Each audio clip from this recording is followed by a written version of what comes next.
Hey, what's up, podcast? It's Jeff. Just want to jump in here. This is a special bonus episode of Teach Better Talk. This is actually going to be the audio recording from a Facebook Live that our team is doing every single day, Monday through Friday, at 8 a.m. Eastern Time in our Facebook private group. You can get in that group at teachbettergroup.com or go on to Facebook and just search Teach Better Team. You'll see our page and then you'll see the group. Get in there. So here we go, a special bonus episode of Teach Better Talk pulled from one of our Facebook Live videos in our private group at teachbettergroup.com. Hope you enjoy.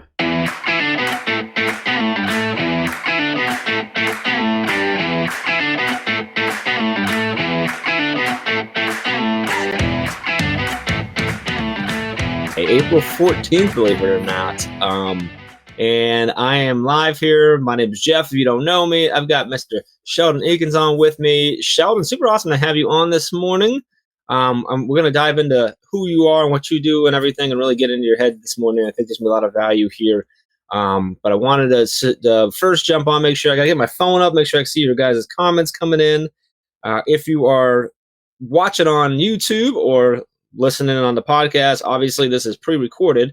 The best way to get into the conversation and chat with people and our awesome guests like Sheldon is to get into the private Facebook group. So you can go to teachbettergroup.com or search Teach Better Team on Facebook to get that. So I see some people jumping in and saying, good morning, yet my app is not showing me that we're live yet. So that's interesting.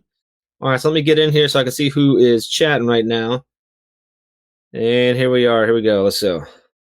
Well, you're looking good on there, Sheldon. I really like that background, man.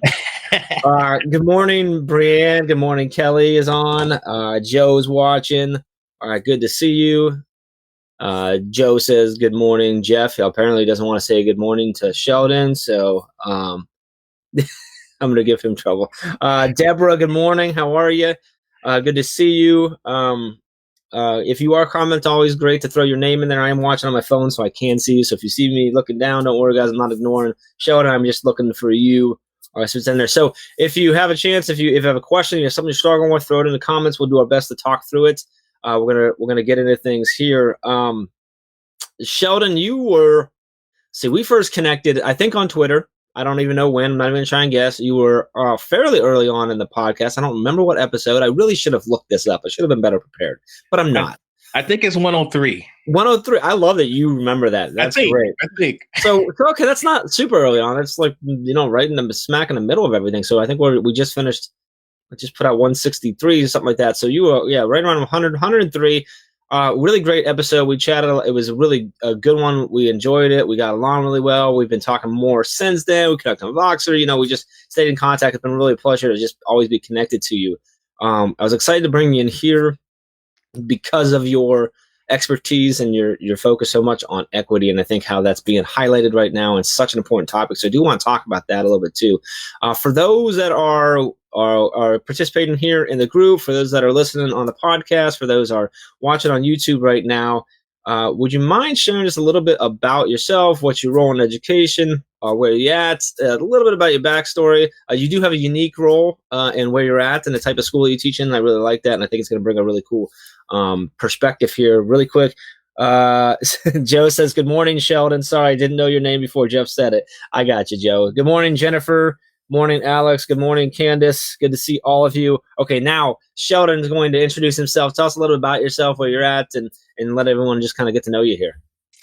All right. Thank you, Jeff. So I am, and it's always a pleasure to talk to you, by the way. So I appreciate this time that you're allowed me. Oh, I know. It's a pleasure. Like, no, sorry. I need her help. Okay. So I'm Dr. Sheldon Akins. I live in Idaho, man. There's not a lot of brothers out here. So I'm representing the 0.8 for the state.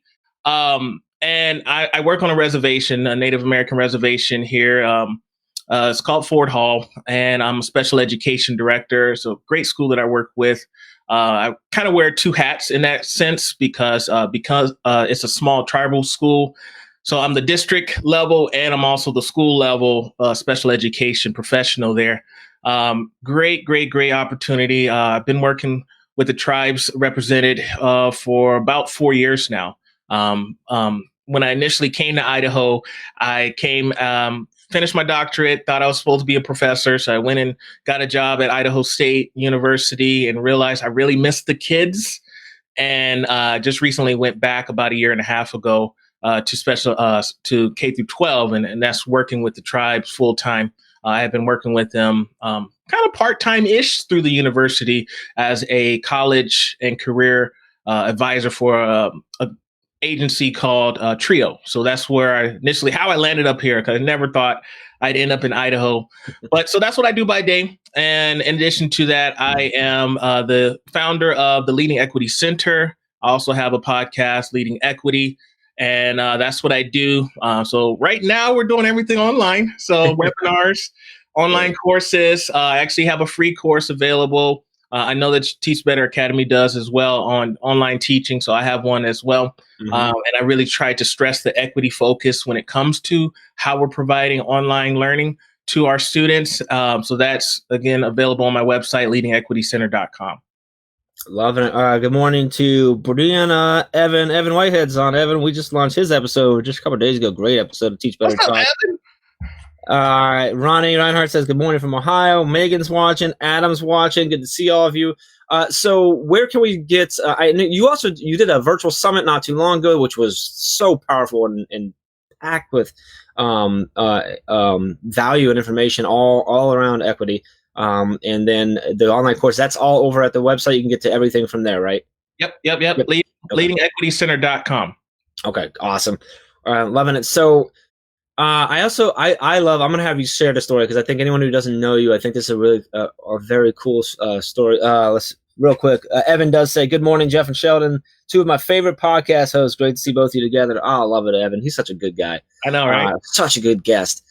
So much value in his podcast with us. So he says, what's up, Sheldon? So your story of going down to, if I'm remembering, St. Croix? St. Croix, right? Can you share that story? I really enjoy it because I love the perspective you have on it and the lesson you learned. Would you mind sharing that backstory? That was obviously before Idaho. Was that your first teaching job, or? Yep. So I'll share the story. Right, take us there. Yeah, take us there with you. So okay. So I finished my teaching credential, finished college, all that good stuff. And I was in a good position. I had a job working at a call center. I was a supervisor there. And I was in the resolutions department. And if you don't know about the resolutions department, we're the ones that if you ask for a supervisor, they get sent to us.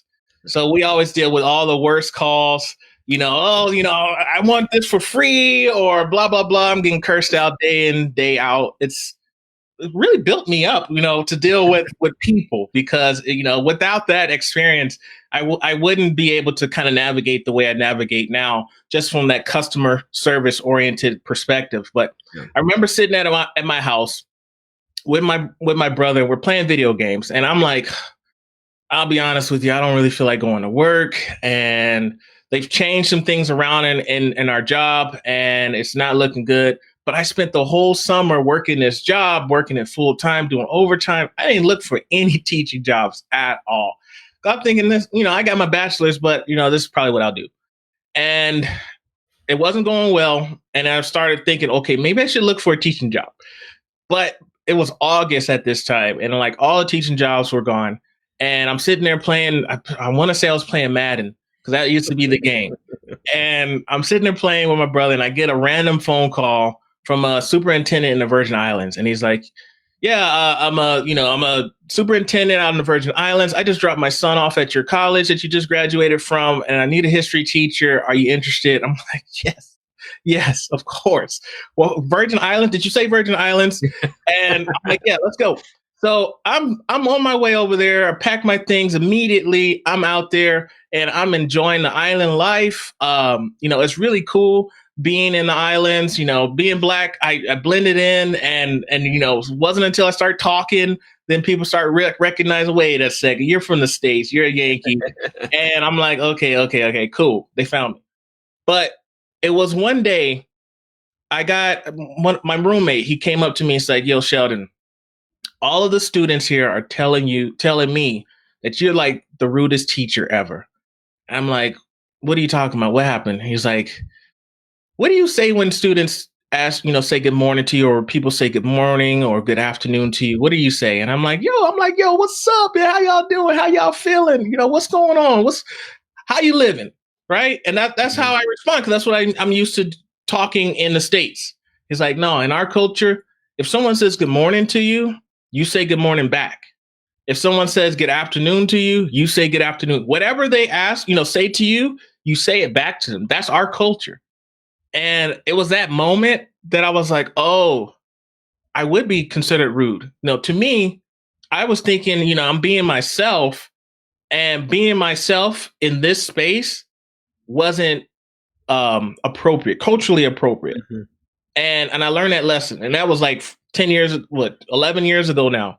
And I didn't know about equity. I didn't know about cultural responsiveness. Like, those terms hadn't came across my purview yet. But that was that moment when it clicked, and it was like, even if I'm around Black folks, I still have to be culturally responsive.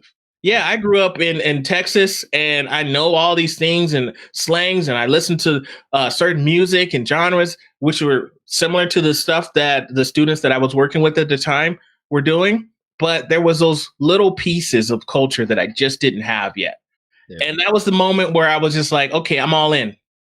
I dove in, like literally dove into the beach, like I started kayaking. I started, participating in all the festivities, going to all the cultural events, and just really learning about their culture. I had the fortunate, I was a history teacher, and I was fortunate enough to be able to teach Virgin Islands history. And I really dug in. Like, okay, they gave me a textbook, but I went beyond the textbook. I'm like, I want to learn. How did you end up here? Mm-hmm. What was the background? What do you like to do? What are, like, I really got into my students and really took that time to learn. And that's really the foundation of the equity work I've been doing since. It's just that one moment where it was like I was being rude and had absolutely no clue that I was being rude to folks. And that happens a lot in our field, right? Because mm-hmm. we came up a certain way. We have our own experiences. We have our influences, our family, and the customs and our beliefs that we do, but they're not always the same as our students. And if we aren't attuned to that, if we're not actively thinking, okay, how do I look at things from my students' lens, from their family's lens, from the community that I'm serving, from that lens, as opposed to instilling my beliefs, my culture, my perspectives, what I've been used to all this time. How do I really shift that lens? And that's really where I started doing this work.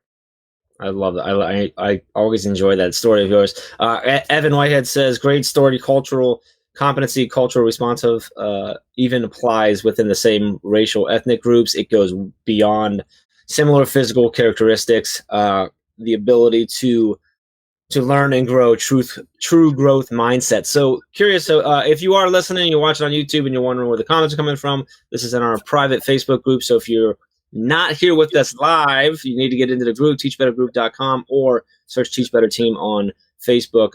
If you are listening, thanks for listening. Thanks for watching on YouTube. Here with Sheldon Eakins. And Sheldon, so let me ask you now, so then you go from there, and you went from there to the reservation in Idaho, correct? Yeah, fast forward years later. So were there similar moments when you got to the reservation, or were you, I mean, I assume you were a little bit more prepared to be ready to dive in before anything happened, but did you have any of that sort of cultural shock of, oh man, I wasn't prepared for this either? Or I really I assume there was another learning curve there as well, as you really had to dive into that culture and be aware of what's going on there. Was that the case? Yeah. So that's a good question, Jeff, because, okay. So I went to the Virgin Islands. I blended in. It wasn't until I started talking, right? Mm-hmm. And even once I started learning the culture, if I didn't say anything, I was good, right? I could still participate in events. I could still do things, but I was still Black, and I was still accepted from that sense. Mm-hmm. I was a cultural outsider in a sense of not being from the island and not understanding initially all of the island life. And, one thing that's funny to me is, they speak English in the Virgin Islands, but a lot of words mean different things. I'm the one with the accent at this time, right? So people can't understand me and I can't understand them, and we're both speaking English. Yeah. And now when I'm in Idaho now, working on a reservation, I'm still a cultural outsider, right? I'm still not a part of the tribe. I'm Mhm. not Native American and I'm not indigenous in any way, right? So there are things that I had to learn, and a lot of it was trust and developing trust. Like, who is this guy? Why are you here? What are your intentions? Because, historically, our indigenous brothers and sisters have had um, atrocities that have, I mean, they're on a reservation, right? Mhm. I live on their land right now. And I had to understand that even though I didn't choose to end up here, going back to ancestry, my people were brought here, but there's still an understanding of, okay, who is this outsider and why is this outsider working with my children, my child, my grandchild, uh, people that are, my family, my cousins, those kind of things. So I think it's really was important for me when I first arrived and I first started doing the work here was to really just be open and honest and say, hey, listen, I'm here because I want to support your students. I'm here because I really do care and I want to learn.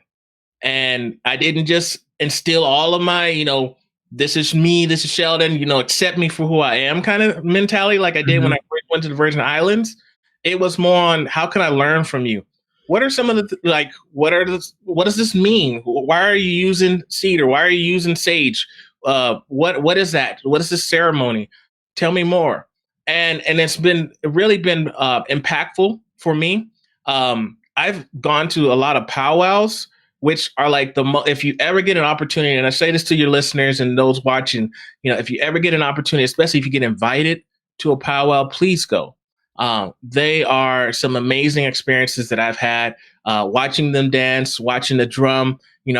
I naturally rhythmic. I like to move to a beat and Mhm.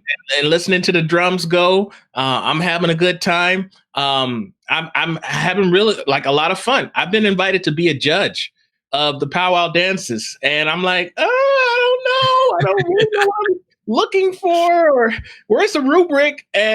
But they're like, no, we really want you to judge. Like, so you start to get accepted when they really see that you're genuinely doing this work without any savior complex. You're coming in because not that I feel like I'm better than them or my people are better than them or any of those kind of things. It's just a genuine empathetic approach to learning about another culture that's different than mine. Hmm. That's such a cool journey. Brian Zwimke says, "Good morning, TBT. Good morning, Brian. Good to see you." So Sheldon, let's switch now more to the current state of things. So obviously a lot has changed recently, and that's one of the reasons we're doing these daily drop-ins. We're doing these Monday, Tuesday, Wednesday, Thursday, Friday every morning, 8 a.m. Eastern time, and they're all. This is meant to support anyone listening, anyone watching, anyone commenting. Obviously, a lot of shift, and there's clearly and rightfully a lot of talk around, a lot more talk around, a lot of focus, a lot of spotlight on equity and equity issues right now in education due to how we've had this shift. Can you share with us sort of your experience over the past? I can't remember. I don't know when Idaho decided to shut down and everything there, but sort of how is that working with you and your students and the families that you're serving there as far as access, and how are you guys transitioning? What did you go? Are you fully virtual? How are you handling all this? Yeah. Apparently people don't like to visit Idaho. So it's not a lot to do, I guess. So we were kind of one of the last states to go into the whole lockdown mode. I mean, a lot of the other heavily populated Mhm. states, they've been in lockdown for maybe, I don't know, months or so. We're kind of just weeks in.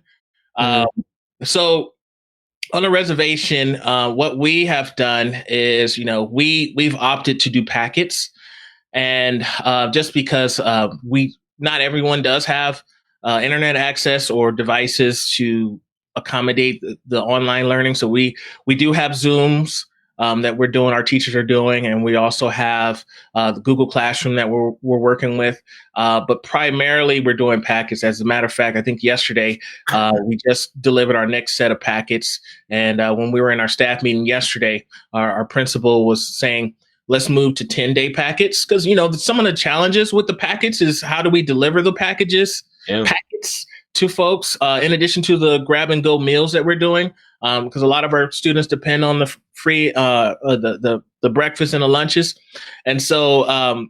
But we want to keep our staff safe in addition to our students safe in this time. So we're looking at maybe doing every 10 days as opposed to every week when it comes to the packets. But it's a challenge. It's definitely a challenge because, as I'm a special education director, and, we have paraprofessionals that have been working really hard to keep up with our students and make sure our students are on track and keeping up with their schoolwork. However, it's a challenge just being able to connect and communicate with folks.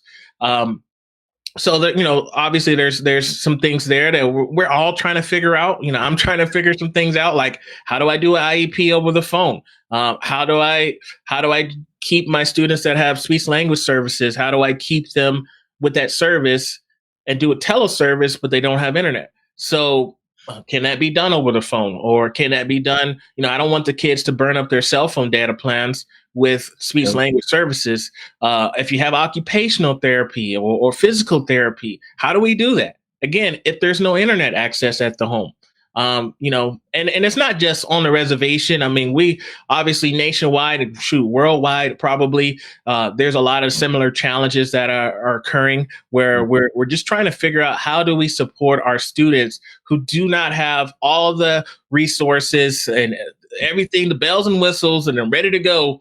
At my house. So I'm a parent as well, right? So I got a 4th grader, I got a 1st grader, and we don't have school supplies. Like some of the assignments that my son, for example, he's in the 1st grade, cut out this work, cut out this paper and glue them on, or color this and color that, or I don't have crayons right now. They're at his school, right? Mm-hmm. I don't have scissors or glue. So I'm trying to bring out the masking tape and trying to tape everything, help him tape all it on to the paper for his worksheet.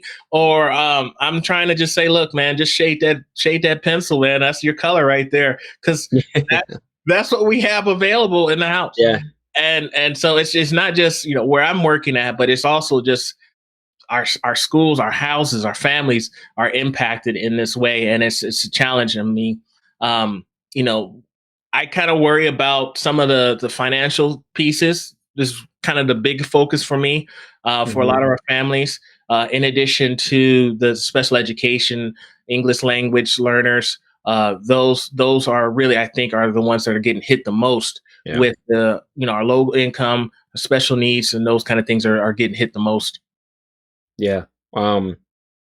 It's so tough to figure out and to try to acknowledge it and then find a way to do it. And then you think of someone, people would look at you and say, oh, it's a teacher. He's probably got everything he needs at home for his kids.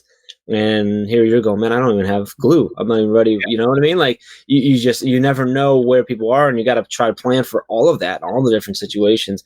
Hari's on here, says, I got inspired by these sessions and finally managed to connect with my students through WhatsApp group. That is awesome. He's been on with several different, dropped in on comments on several different one of our sessions. Hari, I can't remember where you're located, but if you can let us know, I can't remember right now. I believe he's in India, but correct me if I'm wrong. And has been struggling because most of his students don't have any access. Yeah. And he's trying to just, how do I continue to be connected to them? So I love that he's figuring out through WhatsApp so they can use their phone data and stuff like that. So teachers just having to get creative all over the world. Brianne says, my son has OT and PT last night on Google Meet. So that's awesome. She said she's so impressed by our teams. So with your Zooms and your classroom stuff, are you using that just as like an optional thing right now because you have the packets? Is that just optional, like just offering the opportunity for them to connect, or how is that working? Like, how are you utilizing that right now? Because it sounds like obviously you're focusing on the delivery of the content is via the packets because not everyone get that. So how are you using like your Zoom meetings and video and Google Classroom and stuff right now with your team? Yeah. So initially, again, we're all trying to figure things out. I think initially we said, we still want to have, our kids miss us. We miss our kids. And so we're trying to connect with them as best as we can. And so the Zooms are more of a reinforcement optional type. It's not required, mandatory. And we have them like 2 or 3 times a week per class. I think it's more like 2 times a week. Okay. And that's kind of how they're connecting. And again, if students can make it in, they can make it in. They can get some extra support from that sense from their teachers.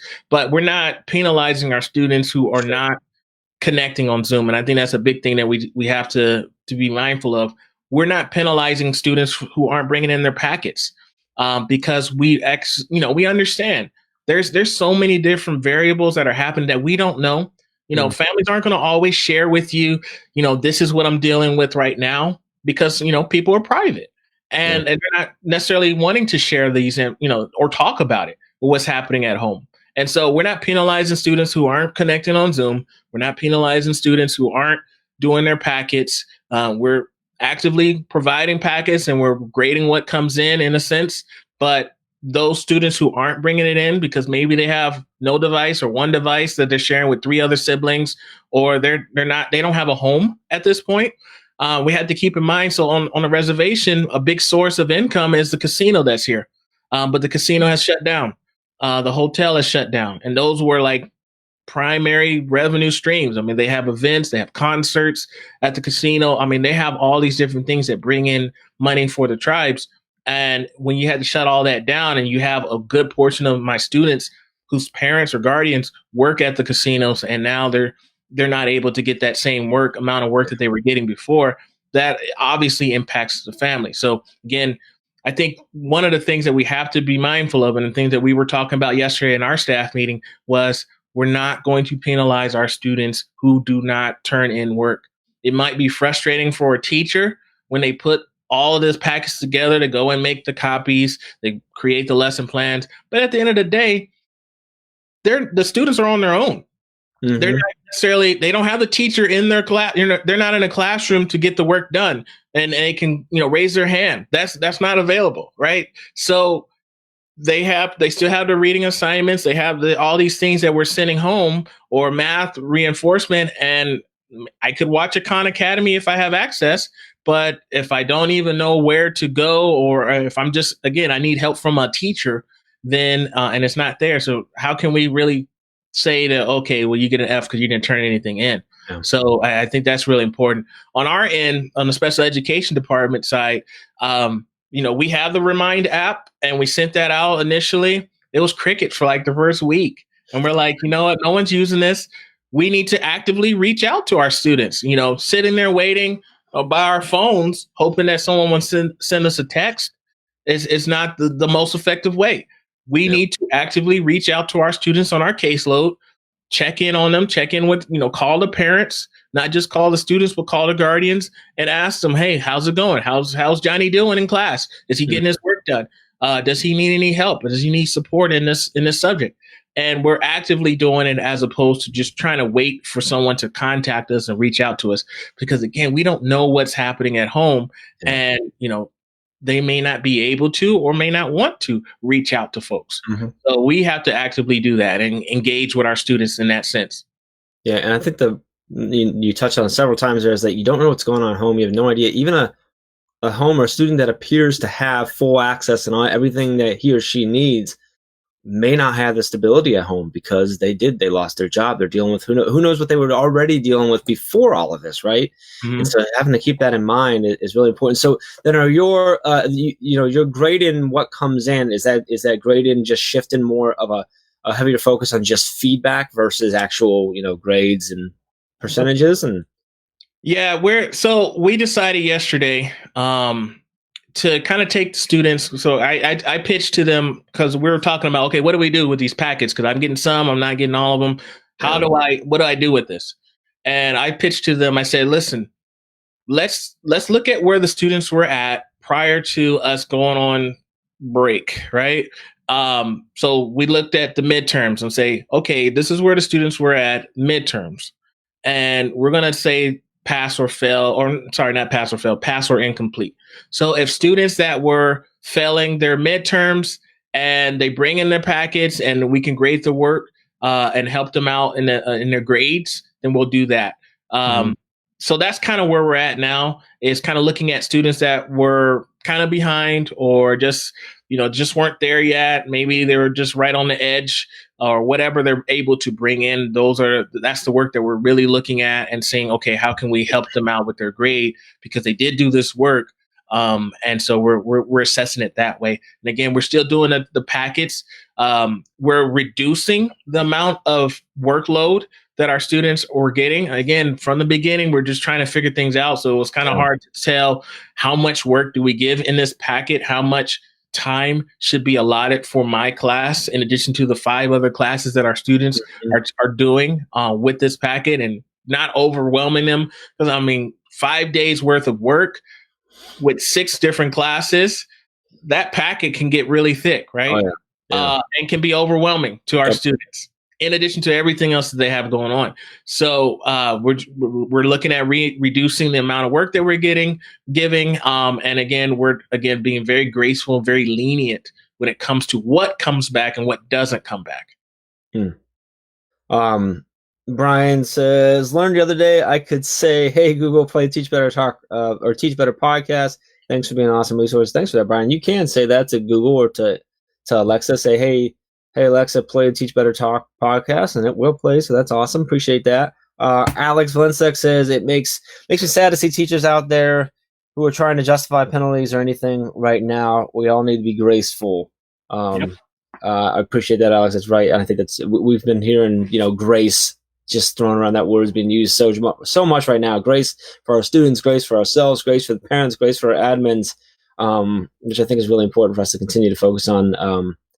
Just like what you've been talking about, what you guys are doing there is just continually trying to adjust and think through, okay, what are we doing? How is it working? How's it being received? Are they getting what they need out of it? What can we adjust? How do we adjust the way we think about the grades and things of that nature? So, as you've had conversations, I assume that I'm not the first person to talk to you about equity and the time like these and stuff. What's and we've already kind of touched on this. Maybe we already kind of covered it with the whole just not knowing what's going on. But for you, what has been looking outside beyond the reservation, just into the country? Where is the biggest struggle that you think right now that educators are dealing with right now? As far as equity is concerned, is it just that the simple we don't know what they already have going on at home, or I would say within the last week, the most conversations I've been having is, so a lot of teachers and school districts have said, we're not going to give grades at all, right? Mm-hmm. So more of a time for enrichment, more of a time for just kind of keeping a sense of community with the classroom and engaging with each other virtually. That doesn't always sit well with parents, especially parents who are more affluent, who do have everything at home, who do have all the school supplies, the scissors, the glue, and the devices and internet access that's streaming long, hard and strong. Those parents. So I have a lot of district folks that have been reaching out to me like, what do I do? Because we're about equity and we're telling everyone we're not going to give grades. But we have parents who may be looking at a district next door, or they may be feeling like, well, my child is, this stellar 4.5 GPA and they're on their way to a college or a university and trying to get full ride scholarships, and they're taking a hit and it's not fair. Mm-hmm. So I think that's one of the main conversations that I've been having over the last couple of weeks is, okay, you're telling us we're not giving grades, but then I'm having a lot of pushback from parents who say, no, we need to be giving grades. No, we need to be giving more work. The first week of school, when we went online, there was plenty of work that they were getting, and now it's been drastically reduced. And I don't think my child is being challenged at this point. And I have a problem with that. It's not fair to me. It's not fair to us. I want people to understand that colleges and universities understand, and they are providing grace as well with their admissions process. This overall is there needs to be an understanding that what we have going online right now is not adequate online teaching. I mean, the textbook, like, people go to school to be able to be instructional technologists, to teach online, and transitioning from a traditional brick and mortar classroom to an online space within a matter of weeks with little to no training, and let's say you get some training. I mean, how much training is going to prepare you for a semester's worth of work if you have no prior experience? So if we're still saying, you know what, you're supposed to do this high intense rigorous coursework that our students are supposed to have at home online, then it's not being equitable. So we have to be lenient and understanding that our schools, our universities, our NCAA, all that stuff, all those things are understanding, because we understand that this is a pandemic, or is it epidemic? Pandemic, yeah. And it's we understand, and there's grace all over. So it's hard sometimes for parents who really want their kids again have all the resources and access, and like, okay, we need to be doing this hard and strong, but we have to keep in mind that that might be good for you, but it's not good for everyone. And that's the main conversations I've been having.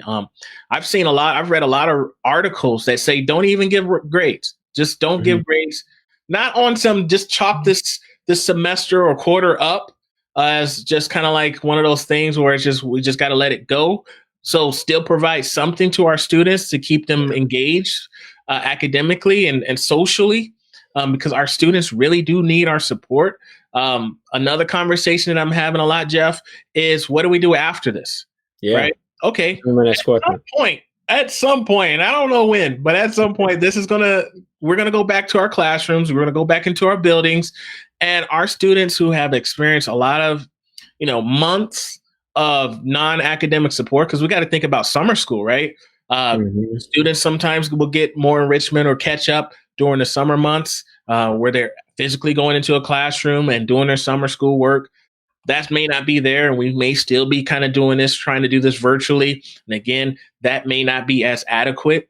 And so we're going to have months of gaps of students. So how do we reintroduce the work? How do we go? We can't start day one in August or September or October, whenever we go back to school, as if businesses, we have to provide some sort of onboarding for our students. And again, mental health support for our students, and not just for our students, for our teachers, right? I'm a parent, you're a parent, and we're educators, and we're trying to figure these things out ourselves. And we're trying to figure out, okay, I'm stressed out because I've been trying to give online teaching. I've been trying to find videos that have closed captioning for my students who are hearing impaired, or I'm trying to find videos that have the language that my students speak. If my students are first language is Spanish, and I got to try to find videos that's available in translations, or something is available for them. All of those things are stressing us out as educators. And so how do we acclimate our teachers back into our classrooms settings and all those things? So a lot of these conversations now is like, okay, this is where we're at. This is what we kind of decided on as far as what we're doing remotely or packets or whatever it is. But then what do we do after we have our students return back to class?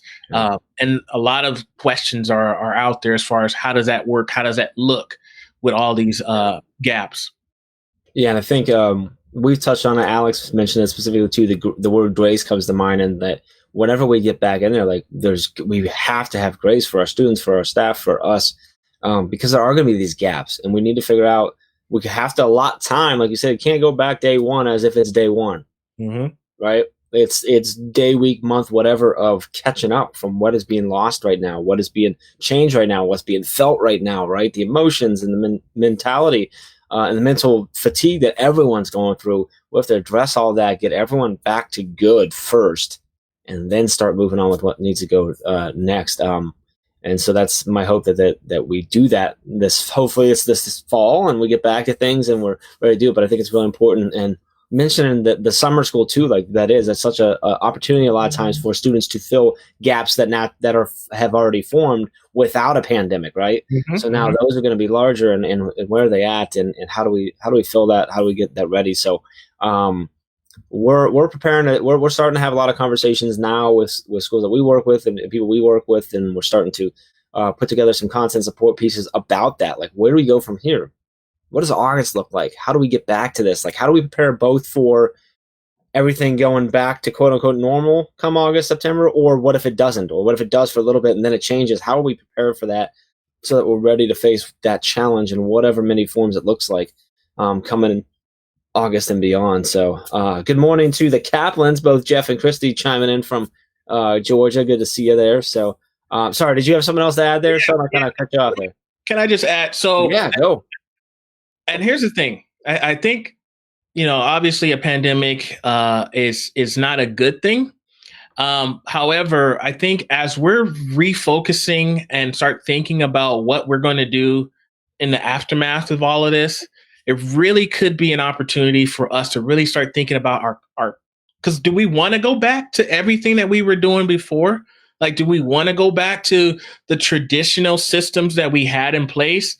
Because hopefully this has opened up a lot of people's eyes, our administrators, those who are leaders, who, maybe our discipline practices may need to be revised, or we need to look at, okay, if we're gonna think about, okay, how do we get our students caught up, or how do we pick up where we left off? I think this is a great opportunity for us to really start thinking about what changes we can make, not just to prepare for another pandemic or something else, travesty or whatever you want to call it, to come up, but more of how, like, we recognize that we weren't prepared for a lot of our students who weren't in part of the dominant culture, and the dominant culture meaning had access to all of these things, and two parents at home who are able to help them with their schoolwork, and financially sustainable, those kind of situations. So I think this is a great opportunity for us to really start thinking about what does education look like after when we return, and not just going back to the same old, what we've been doing for years, or what our, historically what our schools have been like. But really, we should start engaging in conversations about how we can change and shift things to accommodate all students, and not just the able-bodied students who fit in the normal society or viewpoints of a lot of our educators as far as what a student should be or behave or act or speak, those kind of things. We should really start looking at what are the systems that we had in place already that needs to change. Yeah, I was actually, I love that you say that. So I recorded another episode of the Aspire Leadership podcast with Joshua Stanford last night. We've been doing these mailbag episodes, which has been awesome. And Josh threw that question at me of what do I think education is going to look like when we get back to quote unquote normal. And everything that you said was right where I was at. Is like, I said, I'm not exactly sure what it looks like, but I know what I hope happens. And what I hope happens is these conversations that we're having right now, and these things that are being highlighted, these gaps, these opportunities, are still conversations, and that they stick around until we figure them out, and that we don't spend, we go back in end of August and we spend September, October talking about it and thinking about it, and then come November, it's like everything's back to normal. We just fall back in. I hope that not only the conversations that are going around equity and around what are we looking at, and how we think about grades, and how we think about testing and all this type of stuff, I hope these conversations stay at the forefront, stay highlighted in the spotlight on them, but also that we look at a lot of the things that we had to turn to, and the tools and different shifts in our mindset that had to happen in order to support our students now. And we talk about, when we assess, how can we utilize those back in the quote unquote traditional classroom to better serve our students, to better engage them, to be more efficient, all these types of things. And I think that's going to happen. I hope it does. And we're certainly going to try to continue to drive those conversations, and as I know you will. So I really do hope, I agree with you 100%. I really hope that that's where we are, and that we do see some very big changes. When we can get back to stable life outside of school and everything else, we can really focus on fixing these things. I hope that this really leads to that, and that we can have that, some sort of positive pulled out of all this mess. And I hope those conversations are going. So I appreciate you bringing all that and sharing all that. If you are listening on the Teach Better Talk podcast or watching on YouTube, and you are interested in getting in here, asking questions, being more engaged in this with us live, we are live here Monday, Tuesday, Wednesday, Thursday, Friday in our private Facebook group. You can go to teachbettergroup.com or search Teach Better Team on Facebook to get that. These are obviously going on to our YouTube channel afterwards, and then up to the Teach Better Talk podcast as well. So a lot of stuff going on there. You can find everything on Sheldon Eakins over at leadenequitycenter.com, including his free online courses. I don't know, the virtual summit, I don't know if another one of those is in the works sometime in the future. Can someone access that now, or is that limited time? I'm curious. The virtual summit, because okay. So I actually did. I'm throwing you on the spot. Sorry, go ahead. No, it's all good. It's live, right? So it is what it is. So I just did one last week on hip hop education, and I did one back in January. I think that's the one that you're referring to. Yeah. It was kind of like my bigger one. And they are available on my website. They're not free at this point. Normally, when I do the summits, they're available for 24 hours. You can consume the content. I am looking at doing a summer conference to kind of talk about what we were just talking about as far as the aftermath, what we do afterwards, and how we can rethink our education system and some of the systems that we have in place or had in place, and see what needs to change and how we can go about doing that. So that will be coming out hopefully in July. I'm saying July with the intentions that hopefully we'll be back in school September-ish at the latest. Yep. Of course, everything is kind of tentatively scheduled right now. Love it. And be sure that you subscribe to Sheldon's podcast, Lead in Equity. It's a just so much value on that, and the guests you bring on and the conversations that you're having. So I encourage you, if you're listening or watching or participating, to connect with Sheldon and get connected with him and learn about what he's doing. Twitter is Sheldon Eakins, right? Twitter at Sheldon Eakins, right? Just simple, easy, your name, and everything over at leadenequitycenter.com for all of that. Sheldon, man, I really appreciate you coming on, getting up with us and hanging out and sharing your story and just chatting with me this morning. Really, really appreciated that a lot. Everyone who jumped on and said good morning and asked questions and shared their thoughts, really appreciate all of you. Everyone who's been getting on these, waking up with us every morning. It's been a pleasure. It's our honor. We love all of you, and we're here for you. We're going to continue doing these things Monday through Friday, 8 a.m. Eastern time. So keep chiming in, keep letting us know what you need, so we'll keep trying to bring in some awesome folks like Sheldon to give you what you need and support you in any way we can. But I appreciate all of you. Sheldon, appreciate you, man. Always a pleasure, and thank you for your time, man. Well, thank you for having me, Jeff, and the whole Teach Better team. Y'all are amazing for doing this work. So much kudos to you for the daily drop-ins. I think it's very helpful. We need education. We need that encouragement. And so I appreciate what you're doing, the work that your team is doing. It's amazing. I appreciate you having me on. I appreciate you, brother. And I appreciate all of you watching, listening, commenting. We're here for you. Stay awesome and have an awesome rest of your week. We'll see you.